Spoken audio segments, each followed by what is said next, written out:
Que a paz de Jesus, meus amigos, permaneça em nossos corações. É uma alegria, mais uma vez, participar do seminário da Ramatiz e poder, nesta manhã de sábado, dar um abraço fraterno a todos e comungar com a casa a beleza desse tema e falarmos também de uma vertente tão importante da doutrina que nos acolhe e nos consola, que é a parte científica. O nosso tripé, filosofia, religião e ciência, não tem nele preferência. São vertentes que levam ao mesmo objetivo, que é o engrandecimento da alma para ela caminhar com segurança para Deus.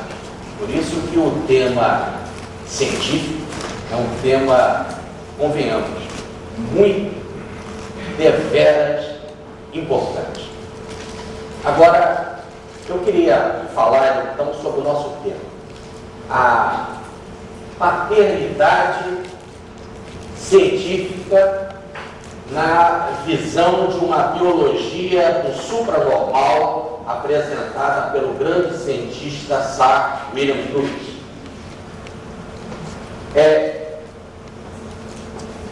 Hoje, no desenvolvimento da humanidade, no desenvolvimento em que nós nos encontramos em termos de ciência, o respeito da humanidade, o valor que a humanidade dá é um cientista. Então, o cientista, ele é aquela pessoa que, quando ele fala algo, todos imediatamente dão valor, dão respeito. Por quê? Porque nós vivemos durante muitos e muitos séculos antes de uma era de lendas e mitologias. Não que não fosse esta época importante, muito importante, porque a civilização se desenvolveu nesta época, em cima de lendas e mitologias, em que o impacto da emoção e da imaginação falava mais alto.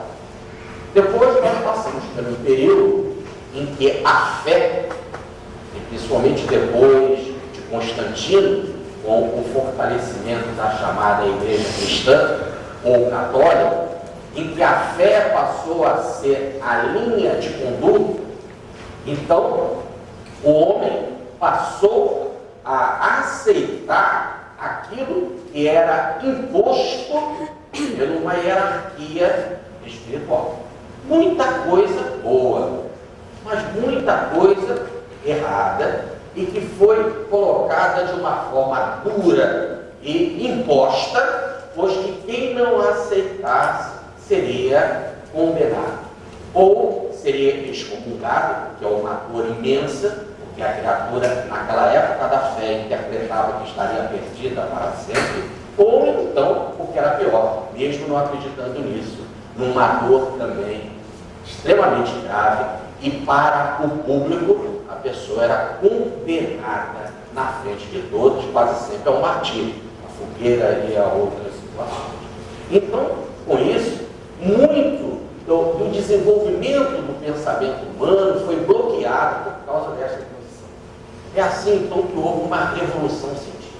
Essa revolução científica foi se impondo, e todas aquelas outras orientações da primeira fase da lenda e mística, da segunda fase da fé, foram ficando abandonadas para uma nova fase, que é a fase científica, que acabou também se transformando numa espécie de Deus, o cientista, né?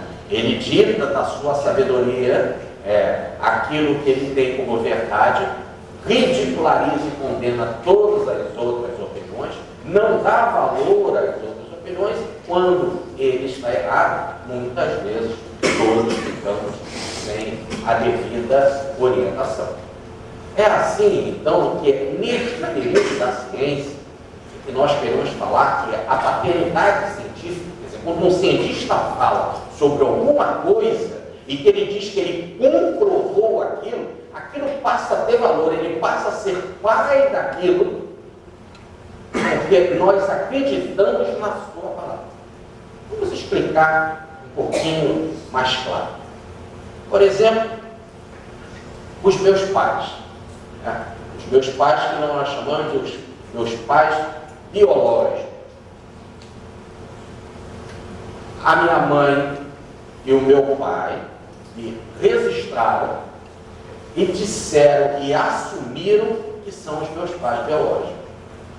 Todos acreditam nisso, inclusive para a lei, não há discussão, porque é um documento que satisfaz a lei, chamada certidão de nascimento, que foi apresentada diante de um cartório e reconhecida por testemunhas que garantem essa paternidade biológica. Tá certo? Existe uma outra paternidade, chamada paternidade adotiva, que é claro em que aqueles que estão assumindo o filho não são os pais biológicos, mas por adoção e através de um documento se prova, então, ou se atesta que eles estão assumindo a paternidade daquela pessoa. Isso é o que nós chamamos, então, de paternidade legal. É assim hoje. Também existe um outro ramo dessa paternidade legal, que era antiga, que pertencia à lei, por exemplo, no Antigo Testamento, que era a lei do levirato, onde havia uma paternidade legal e não biológica. Por exemplo, uma pessoa era casada, vamos dar um exemplo aqui, Tamar, que casou com Onã, filho de Judá. Era casada com ele e acontece que Onã morreu antes dela engravidar. E aí, nesse caso, ele não deixou descendência. E para o judeu, segundo a revelação que foi dada a Abraão, de que o Messias viria na descendência judaica, na descendência de Abraão, era importante que Onã deixasse herdeiro. Então há uma lei dada por Moisés, que é a lei do levirato, que diz o seguinte, que se o pai não deixasse o filho, no caso, o marido não deixasse o filho, a mulher casaria com o irmão mais velho deste marido, para que o filho que ela gerasse não seria então do seu cunhado, mas sim espiritualmente do pai que faleceu.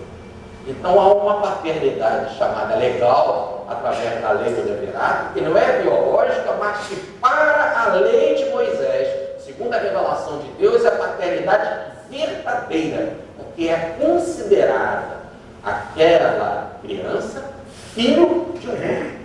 Olha que interessante. O morto passa a ser pai, segundo a lei do levirato. O morto aí no sentido veio o desencarnado. Ora, é também interessante, por exemplo, no caso de uma outra passagem da lei do Novo Testamento, na célebre revelação em que o anjo Gabriel deu a Maria de que ela seria a mãe do Messias, em que diz o texto que o anjo aparece para José e diz: José aceita Maria em casa, porque ela será mãe do Messias prometido, e dê a ele o nome de Jesus. Então a espiritualidade anuncia a José o nome do menino. E quando ele dá o nome ao menino, automaticamente ele assume a paternidade. Para o judeu, pouco importa se ele é pai biológico ou não. Para o judeu, importa que ele, dando o nome, ele assumiu a paternidade legal. Aí chegar André Luiz a falar no livro Mediunidade, Mecanismo da Mediunidade, no capítulo Jesus e a Mediunidade, este livro, ele chega a dizer que José é o pai tutelar de Jesus. Agora, atualmente, nós temos um outro tipo de paternidade muito interessante. Quando se coloca em dúvida que só isso aconteceu por causa do desenvolvimento da ciência, quando se coloca em dúvida em que uma determinada pessoa é o pai. Quase sempre esse pai é alguém rico, né?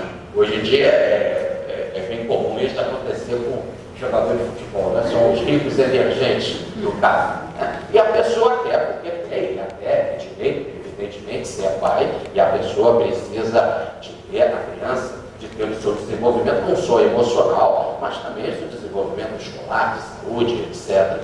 Então, há um questionamento na justiça para que ela decida. Como a justiça não tem autoridade para isso, ela pede o auxílio da ciência. E é a ciência que diz para a justiça que naquele exame de DNA, aquela pessoa é o pai ou não. É interessante que quando vem o documento da ciência, vamos abrir aqui um parênteses. Nós não sabemos se é assim. Quem diz é o cientista. Nós não entendemos de exame de DNA, nem o juiz. Mas quando chega lá o documento dizendo que é pai, o juiz bate o martelo e pronto. A ciência está com a palavra. Entendeu? Agora, é interessante que esse critério não é menor do que o critério do judeu.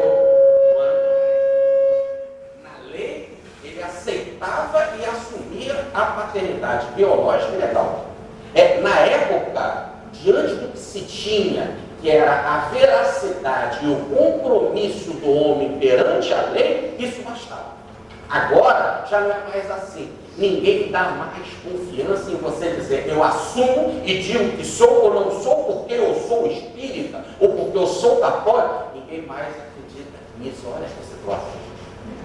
Antigamente, como os judeus acreditavam.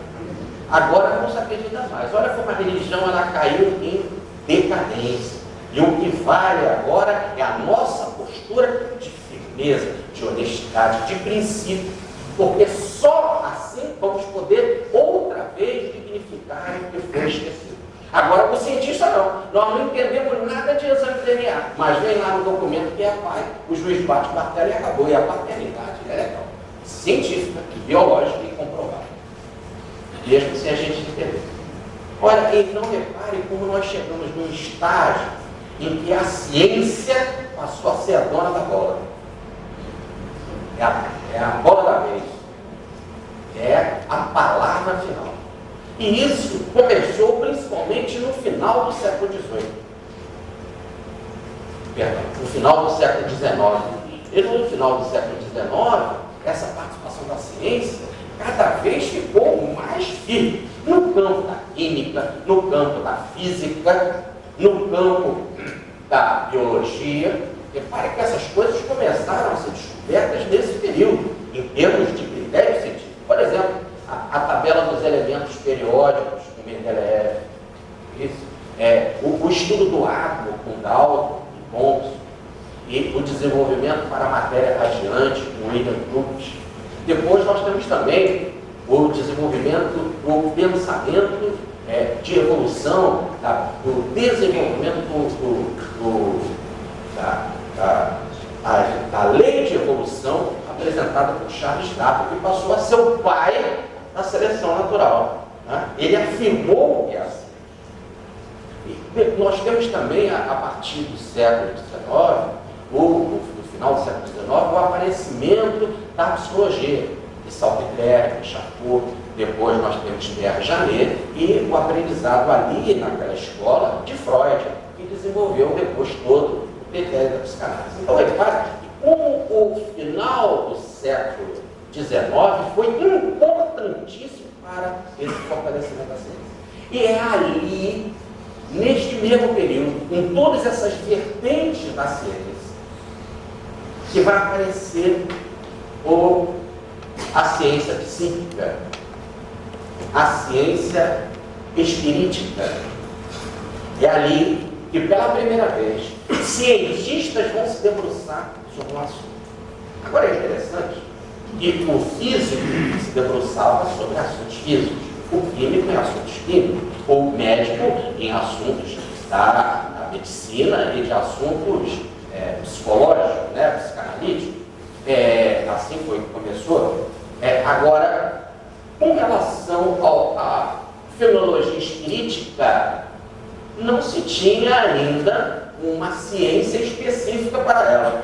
Então, qual seria o cientista que teria gabarito e condições para pesquisar algo que havia explodido por toda parte? Porque em toda parte havia coisas e manifestações espirituais. Primeiro, sempre teve, diz Allan Kardec na conclusão de O Livro dos Espíritos, né? E o Espiritismo sempre esteve presente na Terra desde que o homem apareceu. No entanto, não é nesse sentido. Eu quero falar que a fenomenologia espírita explodiu principalmente na segunda metade do século XIX. E aí tinha que se dar uma resposta, porque o mundo inteiro dava às voltas com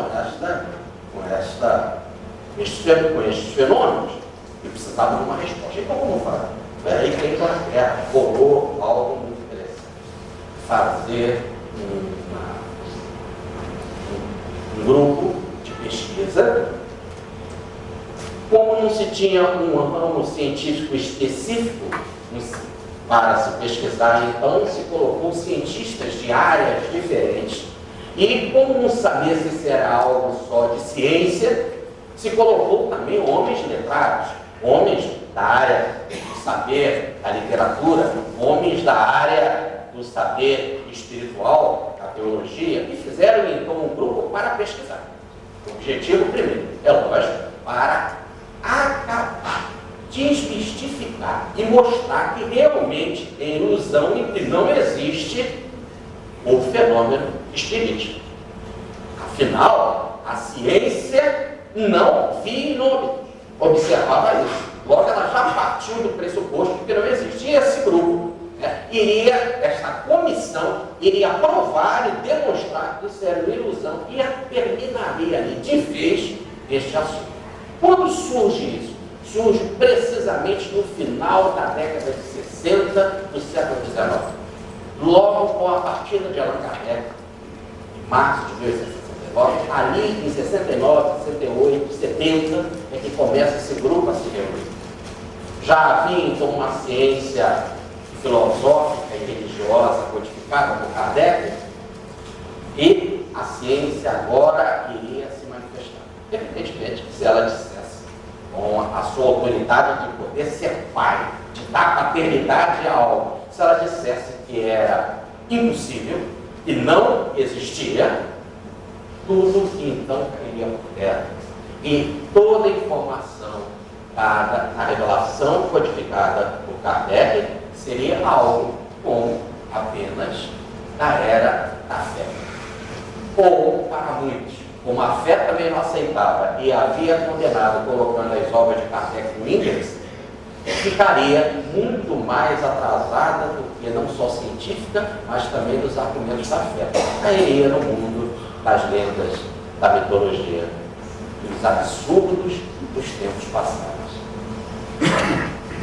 Sendo assim, sem mais delonga, como dizia o meu amigo Newton Boechat, não diz, porque é científico que ele não desencarnou, a desencarnação não mata ninguém. O nosso amigo Newton Boechat diz, então, sem mais delonga, passemos então para o tema da manhã de hoje. Vamos acompanhar então o trabalho deste grupo, em especial do principal cientista desse grupo, que é Sir William Crouch, nos mostrando a formação de um espírito, nos mostrando uma nova biologia, uma biologia supranormal que será a nossa biologia do futuro. Já que estamos fazendo todo um desenvolvimento espiritual, mudando as nossas práticas de vida, fazendo mais exercício, mudando as nossas alimentações, cuidando da nossa respiração, cuidando como esperamos da nossa natureza, vamos fazer determinadas mudanças que no futuro nos acenará com um pouco a semelhança daquele estudado por William Crouch. Podemos dizer que ele apenas acenou uma pré-apresentação do que todos nós teremos no futuro. Ou de uma biologia supranormal comandada diretamente pelo Espírito. Vamos lá. Vamos nos basear aqui no nosso trabalho em dois livros. No livro do William Crookes, publicado pela Federação Espírita Brasileira, e no livro Kátia Kings, do nosso Wallace Real Rodrigues, que teve a facilidade de conhecer e dominar bem o inglês, de ir até os documentos originais da Inglaterra e resgatar outras entrevistas e outros artigos sobre os fatos e dar, então, uma melhor contextualidade ao fenômeno pesquisado por William Crookes. Então, são dois livros maravilhosos que eu convido a vocês para depois lerem e estudarem com a devida atenção que eles merecem. Bom, o Comitê da Sociedade Dialética de Londres.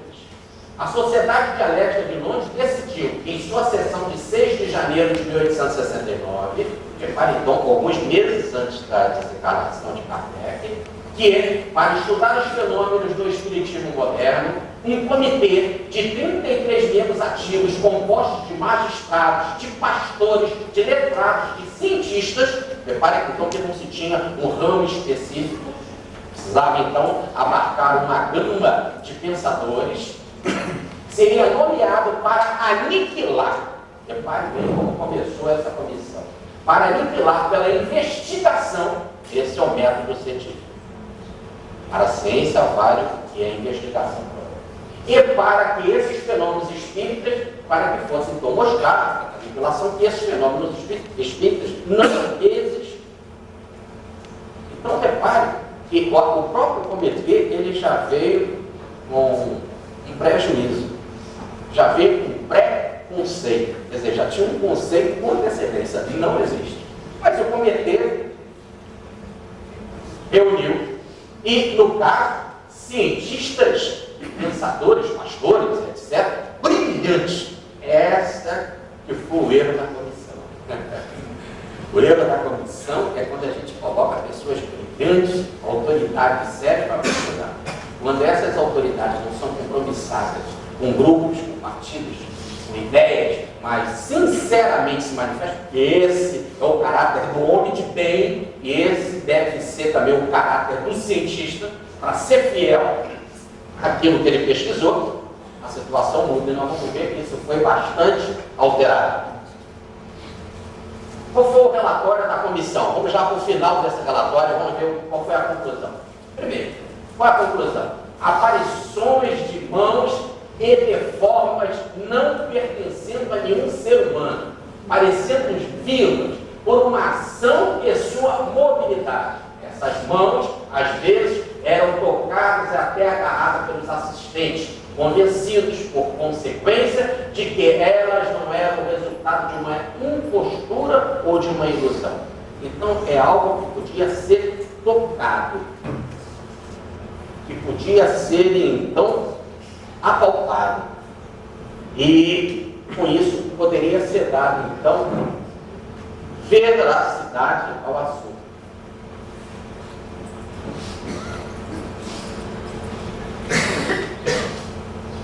Bom, vamos ver então o cientista principal deste grupo, que é sobre quem nós vamos nos dedicar, que é o William Crookes, né? Vamos ver por que nós podemos aceitar a sua paternidade científica. Ele disse e a gente pode dizer, tá bom, ele é o pai de Kátia King. Quer dizer, como é que eu sei que o caso Kátia King é verdadeiro? Porque ele disse, ele é o pai, ele assumiu, entendeu? Que nem quando eu assumo uma criança, eu sou o pai, assumi. Ele também assumiu a Kátia King. Nós não vimos a Kátia King. Mas por que nós acreditamos nisso? Porque ele assumiu. E por que eu acredito nele? Por quem ele era. Porque ele fez. Por ser cientista. Olha como se mudou o critério. Antigamente a gente acreditava assim porque a criatura acreditava na lei de Moisés. Antigamente nós acreditávamos assim porque a igreja, através da sua autoridade hierárquica, disse. Agora o cientista, quando é mesmo cientista, a gente acredita por causa disso. Olha bem, no ano de 1855, William Crookes assumiu uma cadeira de Química da Universidade de Chester. No ano de 1861, descobriu os raios catódicos e isolou o talho, um elemento químico, que pertence à tabela periódica, determinando rigorosamente as suas propriedades. Após extensos estudos em torno do espectro solar, Solar descobriu em 1872 a aparente ação repulsiva dos raios luminosos. Aqui repare que em 72 ele estava no meio do caminho da sua pesquisa psíquica, que foi de 70 a 73, basicamente. Olha que interessante. Então ali ele estava brilhante, mesmo paralelamente pesquisando e descobrindo coisas reconhecidas pela ciência e paralelamente pesquisando e descobrindo coisas científicas, como a pesquisa sobre Katia Klingler. Em 1872, a aparente ação repulsiva dos raios luminosos, o que o levou à construção do radiômetro em 1874. Quer dizer, logo quando ele termina as pesquisas psíquicas. No entanto, a coroação do seu trabalho científico foi a descoberta do quarto estado da matéria, o estado radiante da matéria, em 1879, tão querido e aplaudido por Albert Einstein. E, por causa de tudo isso, a Rainha Vitória da Inglaterra nomeou com o mais alto título daquele país, Cavaleiro de Sábio. Em 1907, foi agraciado com o Prêmio Nobel de Química. Um Prêmio Nobel de Química significa que a comunidade científica mundial garante e comprova que ele é um cientista. Logo, o que ele fala, ele é pai da vida. Como ele é pai do raio catódico, pai da matéria radiante, ele é pai do radiômetro, ele também é pai da Katia Klingler. Entenderam? Onde eu quero chegar? Ele é pai porque ele confirma e dá o seu nome para garantir o fenômeno, a descoberta. Bom, qual foram os médios que ele trabalhou? Ele trabalhou com Morse, com a médium, a senhora Marshall, com o médium Daniel Douglas Home e a médium Florence Cook. Com a Florence Cook ele vai pesquisar o fenômeno de Katia Klingler. Mas antes ele fez uma pesquisa com todos esses médios e descobriu algumas coisas interessantes. Primeiro, quando ele começou mesmo a pesquisar, logo alguns disseram assim: será que está certo? O cientista tem que se meter com isso? Principalmente a religião começou a falar assim. Porque a religião já sabia e sabe que os fenômenos são verdadeiros. Porque a base de toda a revelação são esses fenômenos. A base de toda a revelação, por exemplo, a de Moisés e a do Cristo, é a mediunidade. Então ela sabia que ele, sendo sincero, ia descobrir algo. Aí começaram então a dizer: será que é certo o cientista se meter com isso? Você já tem tanta coisa para ver lá na química, na física, deixa a religião com a gente, nós já condenamos, já colocamos no índice, não se meta.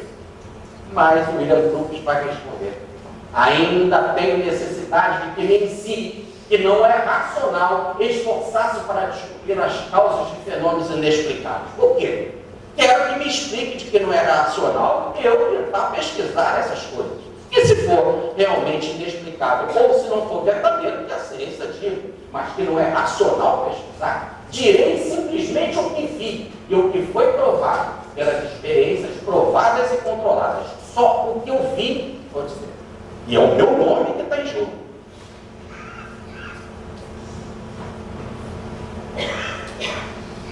Qual foi a contribuição de William Crookes à pesquisa espiritista?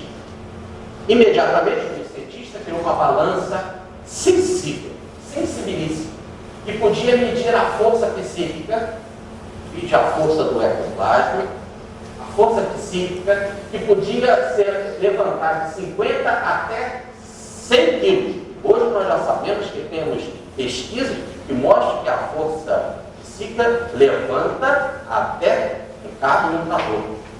Né?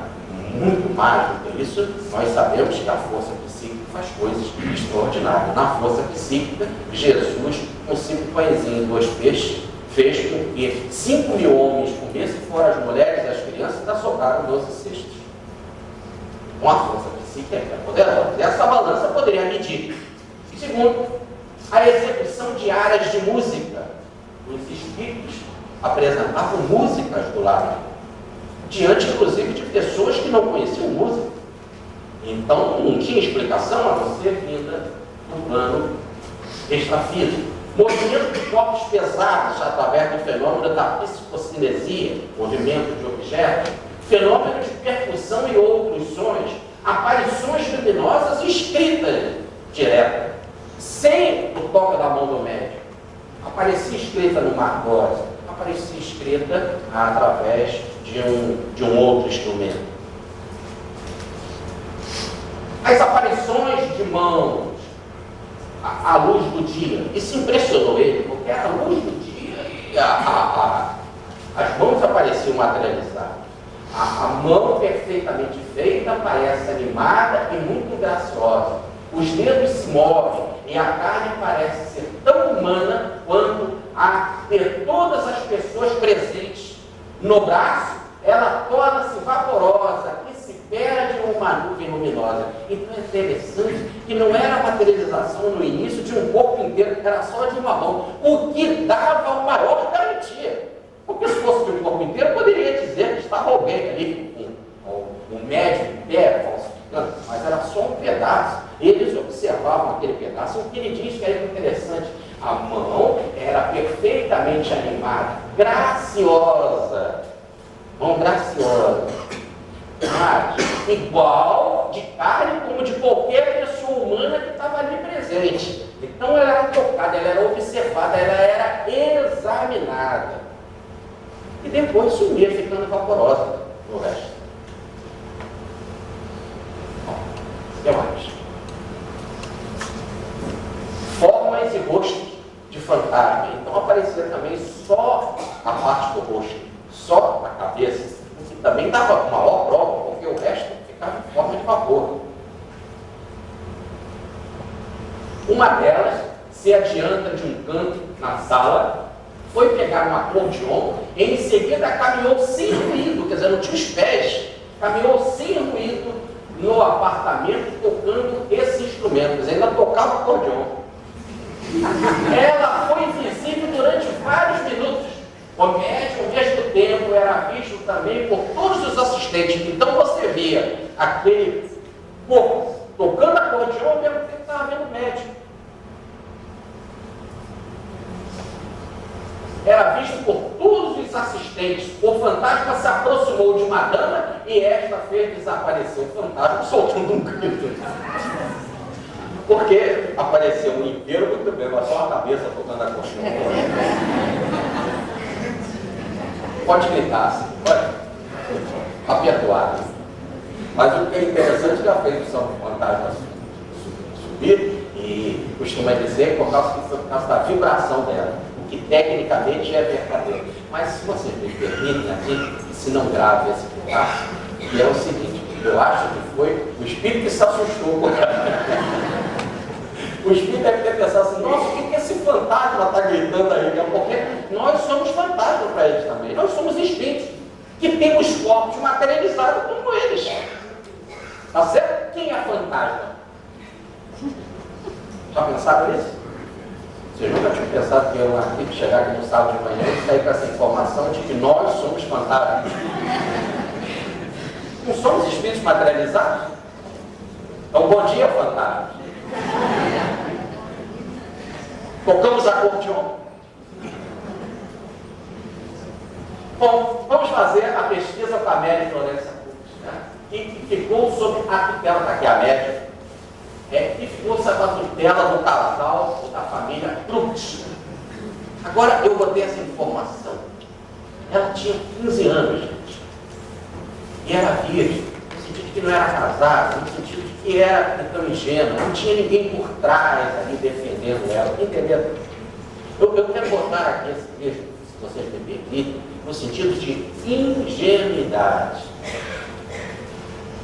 Porque se ela fosse casada, poderia dizer, não, já é madura, já tem outro tipo de experiência com a vida. Não, era uma mocinha, vivia com seus pais, largou tudo e foi viver sob a tutela dos grupos para se pesquisar. Agora, olha o choque. Olha quem era esse cientista na década de 70 e essa mocinha.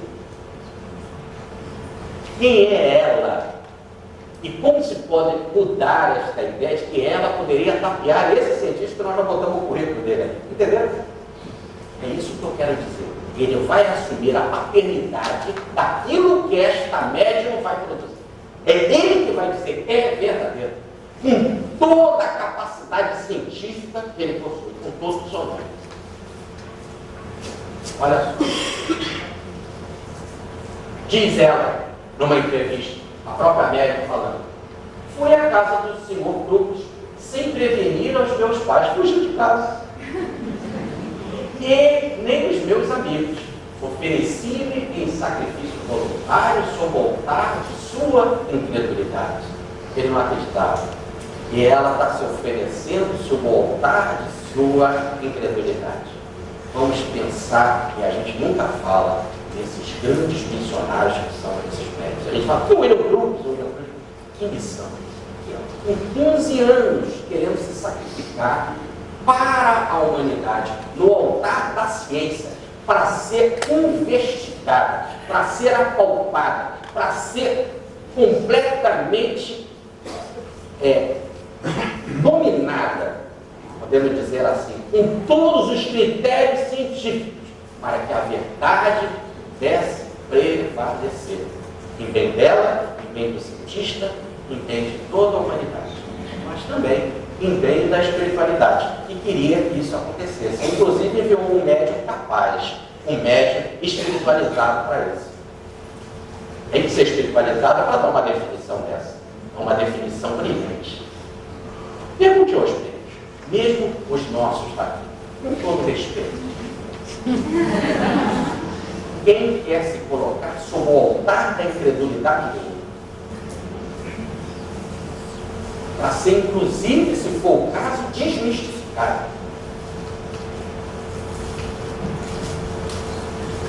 Ela pediu a proteção da senhora Cruz, evidentemente era uma moça, tinha que pedir a orientação e a proteção da dona da casa.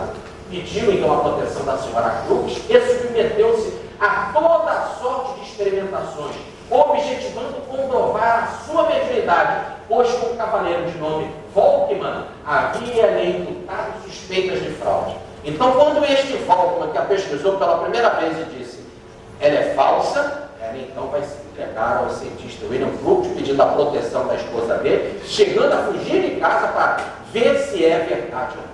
Agora, são Volkmanns como esse, que são cientistas que não engrandecem a ciência, são os pré-conceituosos, falsos, mentirosos, que não são o que nós chamamos de cientistas, e que só podem apresentar paternidades falsas e mentirosas. Aliás, o nosso Chico Xavier, ele vai apresentar um trabalho de Augusto dos Anjos, maravilhoso, um poema que vai falar desse tipo de cientista falso, mentiroso, quando ele diz assim.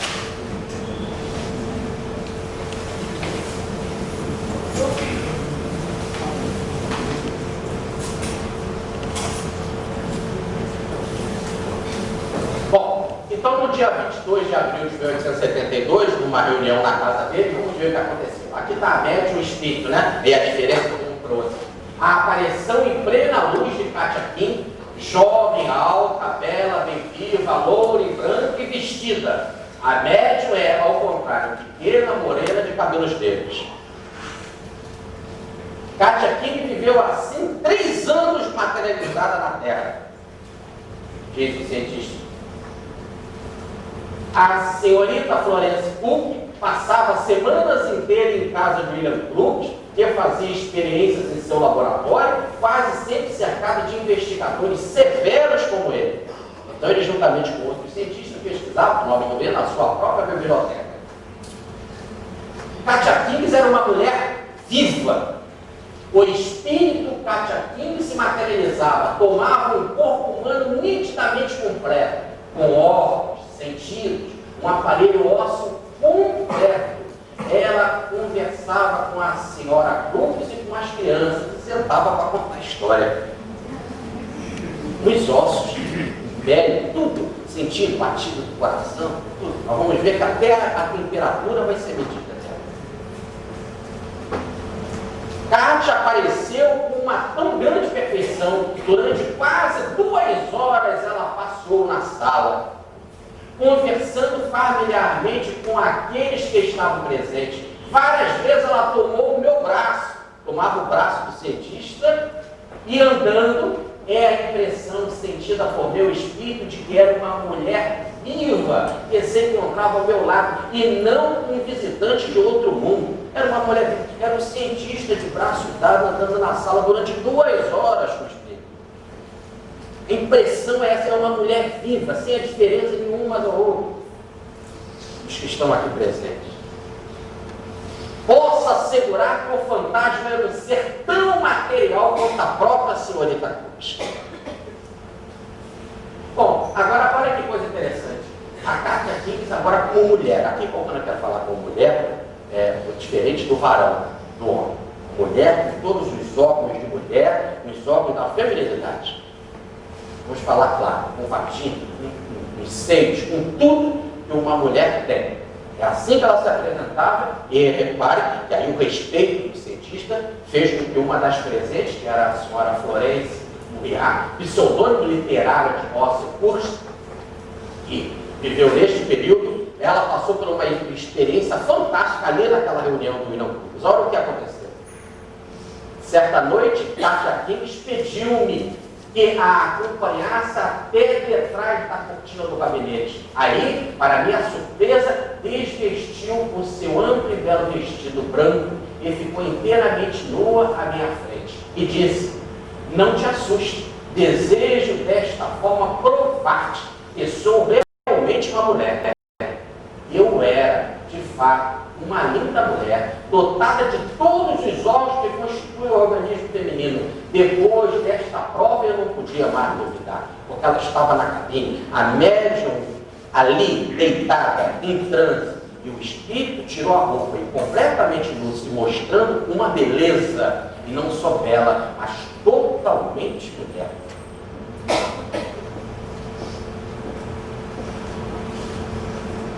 Então chegamos a uma biologia do supranormal. É isso que eu quero chamar da biologia do futuro. Os corpos do futuro da humanidade. Porque o fenômeno não aparece por acaso só para provar que ele é assim. Mas aparece para mostrar que nós estamos nos desenvolvendo para vivermos numa nova humanidade, uma nova condição biológica. Uma noite, contei as pulsações de Kátia, diz o cientista. Seu pulso batia regularmente 75, enquanto a da média, pouco instantes depois, atingia 90, seu número habitual. Apoiando minha orelha sobre o peito da Kátia, então ele escutou. Ele apoiou a orelha no peito do espírito, podia escutar seu coração bater no interior, e suas pulsações estavam ainda mais regulares do que a do coração da média, porque ele também botou o peito, a orelha no peito da média para também medir a pulsação. E como é que estava batida então do coração. Quando depois da sessão ela permitiu a mesma experiência, provados da mesma maneira, os pulmões de Kátia, agora os pulmões, se mostraram mais sãos do que o da média. Por quê? No momento em que fiz a minha experiência, a senhora Cook estava passando por um tratamento forte de resfriado. Então o pulmão da média estava de um jeito, porque estava um resfriado forte. O espírito não, o pulmão estava assim. Bem mais saudável. É coração, é batida, é respiração, tudo claro. Kátia e Florence Cook. Aqui é interessante como ele conseguiu fotografar os dois ao mesmo tempo. A médium e o espírito. O espírito e a médium nas suas fotografias. E aí ficando provado claramente. Vejamos. Levantada a lâmpada, porque tinha de ficar com a luz escura por causa do ectoplasma. E, no caso, ele levantou a lâmpada para poder olhar. É isso, ó. Ele pegou a lâmpada, olhou bem a média. Pegou a lâmpada, levantou, olhou bem o espírito. Aí fez mais uma vez, foi na média. Mais uma vez foi no espírito, para certificar. E teve uma hora que ele pediu para um amigo cientista: faça também, para não dizer que é minha ilusão diante do que eu estou vendo. Faça você também. E o senhor fez a mesma coisa. Então, levantando a lâmpada, eu olhei a minha volta e vi Kátia, que se mantinha pertinho da senhora Cook e atrás dela. Estava vestida com um pano branco e flutuante, como já a vimos durante a sessão. Mantendo uma das mãos da senhora Cook na minha, e ajoelhando-me novamente, elevei e baixei a lâmpada. tanto para clarear a figura inteira de Kátia, quanto para convencer-me plenamente de que via realmente bem a verdadeira Kátia, que apertar em meus braços alguns minutos antes, e não o fantasma de um cérebro doente. Então eu antes apertei ela, agora ela estava atrás da médica, eu segurava a mão da médica, levantava a lâmpada para um e para outro, observava, via bem, aqui está a médica, aqui está o espírito, aquele espírito que eu sei que tem forma, eu segurei, eu caminhei com ela, eu apertei, e agora eu estou aqui segurando a mão da médica, que também é palpável. Quando ela, como ela, igual.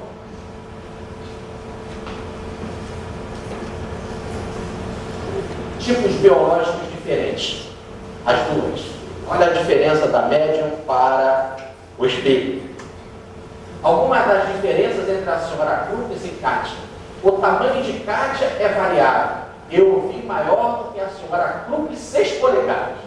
Ontem constatei 4 polegadas. Então é interessante, olha aqui, prova. Ele, quando mediu a altura do espírito, uma hora ele aparecia com 6, outra hora aparecia com 4. Ele se materializava como ele queria. Isso era uma prova.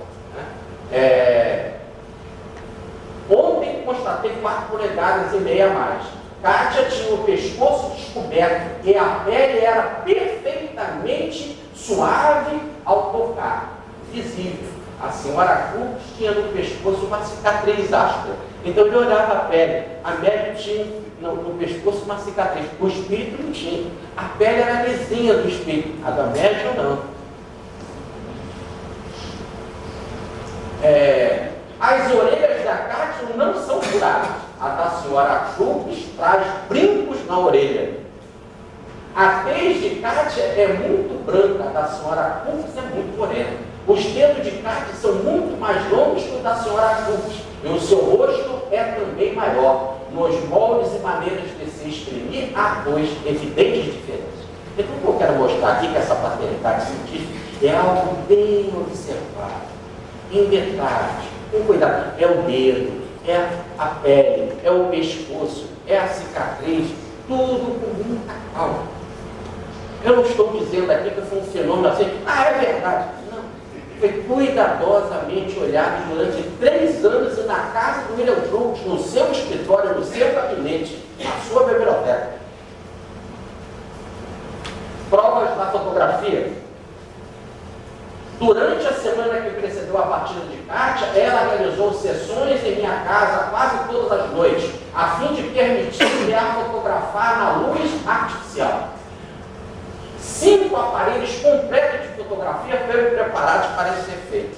Então, para não ter dúvida, não foi um, não, ele botava logo 5 aparelhos para fotografar e não perder o flash. Naquela época, realmente, a fotografia era complicada, mas podia se provar bem. Tenho 44 negativos, alguns medíocres, alguns de bons, alguns de bons de ruins, e outros excelentes. Então essas 5 máquinas conseguiram pegar algo indiscutível. Controle do médico. Como é que ele fazia para controlar o médico e não permitir nada que aquela mocinha de 15 anos ele pudesse enrolar? Observe. Durante os 6 últimos meses, a senhora Cook fez numerosas visitas à minha casa. E algumas vezes demorou-se lá em semanas inteiras. Então ela morava lá na casa dele. Então ele podia observar não só ali na sessão, mas em todos os momentos. Desde o café da manhã, do almoço, janta, das conversas, das brincadeiras, da sua higiene, do seu comportamento, semanas inteiras. Ela só trazia uma pequena bolsa, sem fecho. Ela não tinha nada escondido na bolsa. Bolsa sem fecho. Durante o dia estava constantemente em companhia da esposa dele. De mim mesmo ou de algum outro membro da minha família. E não dormia sozinha. Sem absoluta oportunidade de algo preparar. Mesmo de forma improvisada para desempenhar o papel de caixa. Eu mesmo preparei minha biblioteca e minha câmara escura. E habitualmente, depois que a senhorita Cook jantava e conversava conosco, ela se dirigia direto para o gabinete. E a seu pedido, eu fechava a segunda porta, guardando a chave comigo durante toda a sessão. Então, abaixava-se o gás e se testava a senhora Cook na obscuridade. A casa era dele, a biblioteca era dele, o escritório era dele, ele ficava com a moça o tempo todo, a moça jantava, entrava no gabinete, ele fechava a porta e ficava com a chave. Não há o que questionar. Logo, tudo que aconteceu é paternidade dele. Ele dá a sua palavra, a sua paternidade, que é verdade. Fotografia psíquica.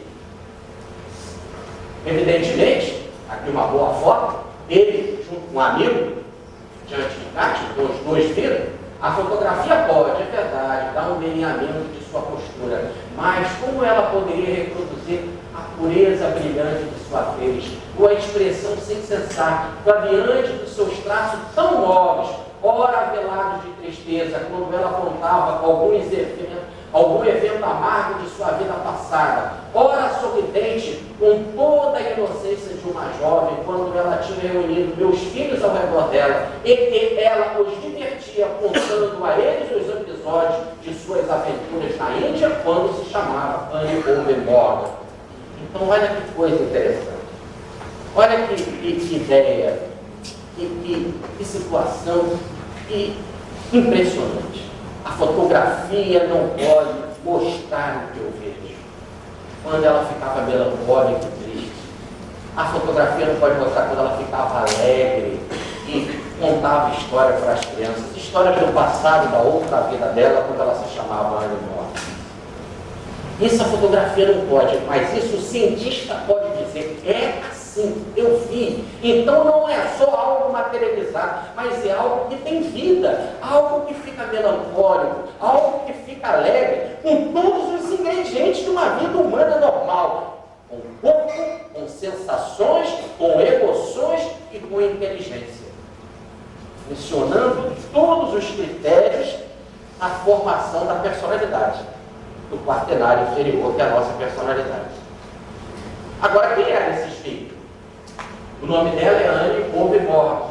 Ela viveu no século XVII, 1600 e pouco. Ela era a filha natural de John King. Aliás, era como o nome do espírito, John King, ele se apresentava. Mas o seu nome mesmo era Annie Overmorgan, que foi governador por 3 meses na Jamaica, não consecutivo no governo de Charles II. Então o pai também tinha um pseudônimo, John King, como ela tinha um pseudônimo, Katia King. O nome dele, Henry Overmorgan, ele também se apresentava em algumas materializações, e o nome dela, Annie Overmorgan. Annie Overmorgan era casada e teve 2 filhos e cometeu muitos crimes, assassinando-os com suas próprias mãos. Morreu entre 22 e 23 anos. Então, um espírito que faz isso, 200 anos depois de cometer crimes, com as próprias mãos e consegue materializar algo assim, vocês imaginem que quando o homem for de bem, o que ele não fará? Que biologia abençoada ele não terá no futuro. Quando seguir os princípios do Evangelho ou viver aquilo que nos fala Allan Kardec no Evangelho segundo o Espiritismo, os critérios do homem de bem.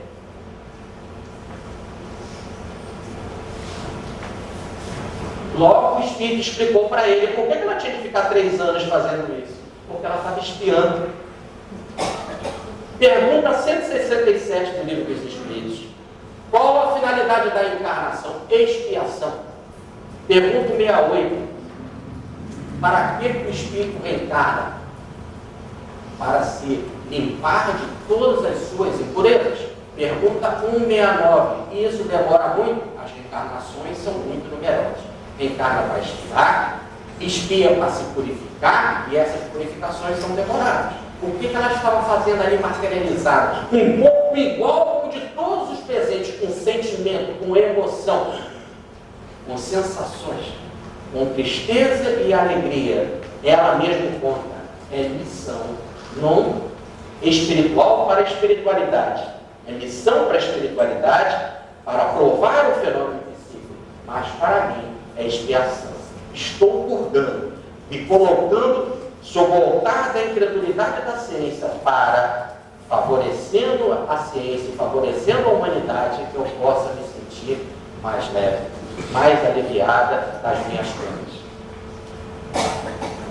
Decomposição ectoplásmica. Kátia pegou uma tesoura, cortou uma mecha de seus cabelos e dele nos deu a todos uma parte considerável. Tomou o braço do Sr. Cruz, fez a volta na sala e apertou a mão de cada um. Kátia assentou-se de novo, cortou vários pedaços do seu hobby e desceu o véu, dos quais ela fez presente para os que estavam ali. Vendo tão grandes buracos em seu hobby, e, enquanto estava sentada entre o Sr. Cruz e sua capa, perguntou-se se ela poderia recompor o pano como ela já fizera outras ocasiões. Ela apresentou então a parte cortada na claridade da luz, bateu um golpe em cima e imediatamente essa parte ficou tão completa e tão nítida quanto antes. Aqueles que se encontravam próximo dela examinaram e tocaram o tecido com sua permissão. Eles afirmaram que não existia nem buraco, nem costura, nem nenhuma parte acrescentada, onde um instante antes haviam visto buracos de várias polegadas de diâmetro. Ela cortava o cabelo e dava para todo mundo. Cortava os pedaços da roupa e dava os presentes. E os buracos estavam ali. E perguntaram para ela: você pode recompor a sua roupa como você já fez antes? Ela falou: então bota a claridade da luz. Botaram a claridade da luz, ela deu um tapinha e tudo ficou outra vez reconstituído. E foram olhar para ver se tinha remendo, se tinha costura, se tinha algum pano por cima. Tudo igual, perfeito, como se nada tivesse antes acontecido. Bom, mas agora a própria ciência pergunta: há uma coisa que nós podemos duvidar. Que o William Crookes é cientista, que ele é grande, que precisamos confiar nele, podemos. Depende. Mas depois dele surgiu uma ciência importante, que é a psicologia. Dentro da psicologia, a psicanálise, ou dentro da psiquiatria, a psicanálise. E aí, no caso, algo interessante que os cientistas poderiam pensar: será que ele não estava iludido porque ele era lerdo? Será que ele era doido? Sinceramente, ele viu, ele está colocando ele, mas será que ele viu? E viu porque ele estava num processo de ilusão e loucura porque ele era louco? Podia ser bom para a física e para a química, mas será que em coisas específicas ele não era melhor? Costumaram até dizer, alguns cientistas, para defamá-lo, que ele ficou apaixonado por Kátia Kiss. E que ele ficou apaixonado, inclusive, pela médica. Fala, né? A língua do homem é comprida. Comprido e feio.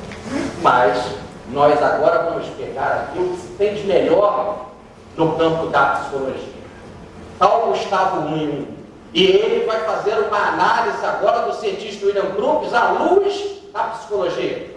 Vai fazer uma análise: este homem era ou não bom da cabeça? E olha o que ele vai responder. Basta dizer que Crookes viu quase tudo que ocorreu com esses grandes médicos.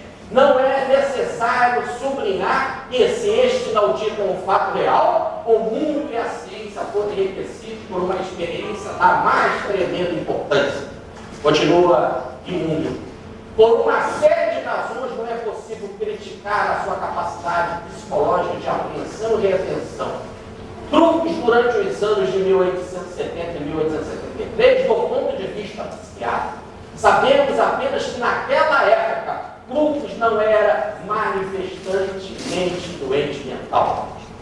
Pronto. Então vem a ciência agora, com uma nova ciência, que é a da psicologia, para dizer que ele não era doido. A paternidade de Kátia Kiss científica é comprovada, porque não só cientificamente ele observou, mas psicologicamente ele era bem orientado. Agora, aonde que o nosso Jung fala isso? No livro A Vida Simbólica, na quarta parte, no capítulo sobre o ocultismo, na parte sobre o ocultismo, no capítulo sobre os fenômenos espíritos. Então está no capítulo preciso em que ele está falando dos fenômenos espíritos. Está na segunda edição da editora Votos Petrópolis. O ano da edição e a página que eu coloquei ali para ficar bem claro. Essa é uma editora católica. E o texto é traduzido pelo Frei católico, no caso, o franciscano. Então, é um livro publicado pela Igreja Católica, traduzido pelo Igreja Católico, na informação de um cientista de psicologia, que diz que William Crookes, diante do que observou, estava perfeitamente no seu juízo. Por isso, ele pôde afirmar sua paternidade científica naquele, no seu livro clássico. Não digo que isso é possível, digo que isso é verdadeiro. Não há o que duvidar. Entre o céu e a terra há mistérios muito maiores do que podemos imaginar. Há algo que não conseguimos ainda ver, mas que a ciência já consegue apalpar, materializar, já consegue demonstrar e dar, através do cientista, uma certidão de nascimento de Kátia Quindes, dizendo que 3 anos ela viveu na Terra, e é assim. É Deus se impondo à pequenez do homem. É a causa primária falando que o homem não é o dono da verdade. É a inteligência suprema nos surpreendendo. Deus, quem senão Ele fez obra tamanha? O espaço e o tempo, as amplidões e as eras, onde habitam turbilhões de esferas, e a luz, a excelsa luz, aquece e banha.